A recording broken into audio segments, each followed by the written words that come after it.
सुप्रभात बच्चों। आज का हमारा विषय बच्चों व्याकरण में विशेषण। कौन सा विषय बेटा? विशेषण।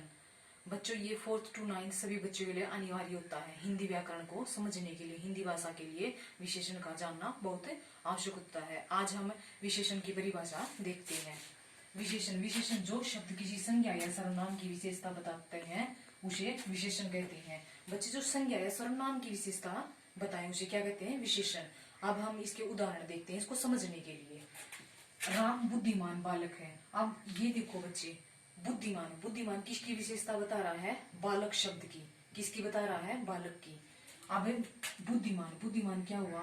विशेषण। क्या हुआ बच्चों? विशेषण। अब बालक क्या हुआ? विशेष्य। विशेष्य। अब हमें अगला उदाहरण लेते हैं बेटा। मोहन ईमानदार बालक है। मोहन ईमानदार बालक है। अब ईमानदार ईमानदार किसकी विशेषता बता रहा है? बालक की। किसकी विशेषता बता रहा है बच्चों? बालक की। अब ईमानदार ईमानदार क्या हुआ इसमें? विशेषण। और बालक क्या हुआ इसमें? विशेष्य। विशेष्य। अब हम इसके भेद देखते हैं बच्चे, कितने प्रकार का होता है। अब भेद है इसके गुणवाचक विशेषण, संख्यावाचक विशेषण, परिमाणवाचक विशेषण और सार्वनामिक विशेषण। बच्चों अब हम करेंगे गुणवाचक विशेषण की परिभाषा। गुणवाचक विशेषण क्या होता है? वे विशेषण शब्द जो संज्ञा या सर्वनाम शब्द के गुण, दोष, रूप, रंग, स्वाद, दशा, अवस्था, स्थान आदि की विशेषता बताएं, वो क्या होते हैं? गुणवाचक विशेषण। अब इसके उदाहरण देखते हैं हम। भूखे पेट भजन नहीं होता। अब इसमें भूखे भूखे पेट, भूखे किसकी विशेषता बता रहा? पेट की। अब भूखे शब्द क्या है? इसमें गुणवाचक विशेषण। उसका चेहरा गोल है। अब गोल शब्द किसकी विशेषता बता रहा? चेहरे की। तो गोल क्या है?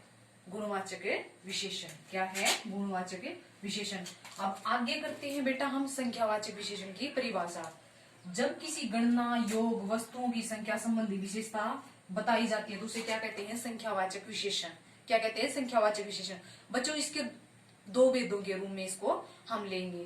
पहला है हमारा निश्चित संख्यावाचक, दूसरा हमारा अनिश्चित संख्यावाचक।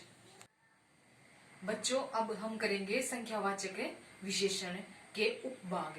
पहला है हमारा वे विशेषण शब्द जो विशेषण की निश्चित संख्या का बोध कराए। निश्चित संख्या का, जैसे उदाहरण के रूप में लेते हैं हमें, मेरी कक्षा में 40 छात्र हैं। हमें पता है कक्षा के अंदर कितने छात्र हैं, उनकी निश्चित संख्या है। दूसरा बच्चों डाल पर 2 चिड़िया बैठी, हमें पता है कि डाल पर कितनी चिड़िया बैठी हैं। अब है बच्चों अनिश्चित संख्यावाचक, जिसमें संख्या का हमें निश्चित रूप से न पता हो। अब उसके उदाहरण है बच्चों, कक्षा में बहुत कम छात्र, हमें ये नहीं पता भी कक्षा के अंदर कितने हैं, कम या ज्यादा, उसकी निश्चित संख्या का पता नहीं है, इसलिए क्या हुआ? ये अनिश्चित संख्यावाचक विशेषण। अब है बस स्टेशन पर बहुत लोग हैं। बस स्टेशन पर बहुत लोग हैं। अब हमें ये नहीं पता कितने हैं, निश्चित रूप से हमें नहीं पता, तो अब ये क्या हो गया? अनिश्चित वाचक संख्या विशेषण। अब नेक्स्ट है बेटा हमारा परिमाणवाचक विशेषण। परिमाणवाचक क्या होता है बच्चों? देखो, जिन विशेषण शब्दों में किसी वस्तु के माप तोल संबंधी विशेषताओं का प्रकट पता चले वो क्या होते हैं? परिमाणवाचक। इसके भी दो भाग होते हैं बच्चों। पहला है हमारा निश्चित परिमाणवाचक, फिर हमारा अनिश्चित परिमाणवाचक। बेटा अब हम करेंगे परिमाणवाचक विशेषण के उपभाग।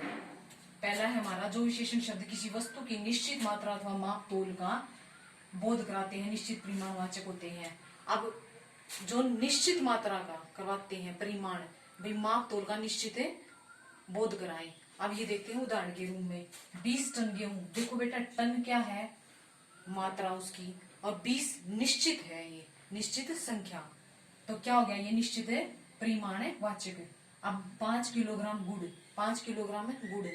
अब देखो 5 किलो भी क्या है? निश्चित परिमाण है, ये इसका निश्चित परिमाण या माप है। अब अगला है बेटा जो विशेषण शब्द किसी वस्तु की निश्चित मात्रा का बोध न कराए वो क्या होते हैं? अनिश्चित परिमाणवाचक। अब इसका देखो, एक तालाब में लीटरों पानी भरा है, एक तालाब में लीटरों, मतलब उसका निश्चित मात्रा का हमें नहीं पता अभी कितने लीटर भरा हुआ है। अब है मुझे थोड़ा दूध चाहिए, अब थोड़ा, अब मात्रा तो है लेकिन निश्चित नहीं है, तो अनिश्चित परिमाणवाचक हुआ ये। अब नेक्स्ट देखो, नेक्स्ट हमारा क्या है, संकेतवाचक या सार्वनामिक। अब ये वे शब्द जो संज्ञा सर्वनाम की ओर संकेत करते हैं, जो शब्द सर्वनाम होकर सर्वनाम होते हुए संज्ञा से पहले आते हैं, सर्वनाम होते हुए संज्ञा से पहले आएंगे, वो क्या होते हैं, संकेतवाचक या सार्वनामिक। जैसे उदाहरण के रूप में लिखते हैं हमें, यह काला घोड़ा है। देखो घोड़ा क्या है, एक संज्ञा है लेकिन फिर भी से पहले आया, तो ये क्या है, संकेतवाचक या सार्वनामिक विशेषण का उदाहरण। बेटा अब हम करेंगे संकेतवाचक या सार्वनामिक विशेषण के उपभाग। पहला है हमारा मौलिक सार्वनामिक विशेषण, जो बिना रूपांतर के संज्ञा से पहले आते हैं। जैसे जैसे बच्चों देखो, यह घर, इसमें कोई रूप चेंज नहीं हुआ उसका, वह लड़का, कोई चेंजिंग नहीं है, कोई नौकर, कोई नौकर। अब दूसरा हमारा यौगिक सार्वनामिक विशेषण, जो मूल सर्वनामों में प्रत्यय लगाने से बनते हैं। जैसे ऐसा आदमी, कैसा घर, जैसा देश इत्यादि।